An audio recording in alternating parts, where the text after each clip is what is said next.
போட்ட 1 ஹவர்ல எல்லா பிரியாணி கம்ப்ளீட் ஆகிடும்னு சொன்னால் நீங்கள் நம்புவீங்களா? ஆமாங்க. இன்றைக்கி நம்ம எங்கே வந்திருக்கோம்னு பார்த்தீங்கன்னா, உஷாராணி ஹோட்டல் தாங்க வந்திருக்கோம்.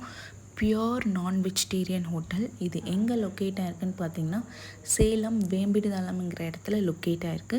இங்கே பிரியாணிக்கு ஃபேமஸான ஹோட்டலுங்க. கண்டிப்பாக வந்து ட்ரை பண்ணி பாருங்கள். இங்கே மட்டன் பிரியாணி மட்டும்தான் கிடைக்கும்.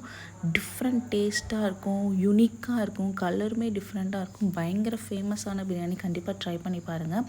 அப்புறம் இது கூட மட்டன் கிரேவி, அப்புறம் போட்டி, சிக்கன் கிரேவி, அதுக்கப்புறமேட்டு சில்லி சிக்கன் எல்லாமே சூப்பராக இருந்தது. சில்லி சிக்கன்லாம் ரொம்ப சாஃப்டாக இருந்தது. கண்டிப்பாக நீங்கள் ட்ரை பண்ணி பாருங்கள். எல்லாமே யூனிக்கான டேஸ்ட்டில் இருந்தது. கண்டிப்பாக நீங்கள் ட்ரை பண்ணுங்கள். அதுக்கப்புறம் சிக்கன் கிரேவி ஆர்டர் பண்ணியிருந்தோம். ஃபைனலாக அந்த ரசம் கொடுத்தாங்க. ரசம்லாம் சூப்பராகவே இருந்தது. நீங்கள் மறக்காமல் ட்ரை பண்ணி பாருங்கள். ஆனால் மினிமம் பில்லுன்னு பார்த்தீங்கன்னா 500 ருபீஸ் தான். நீங்கள் கண்டிப்பாக விசிட் பண்ணி பாருங்கள். பேஜையும் மறக்காமல்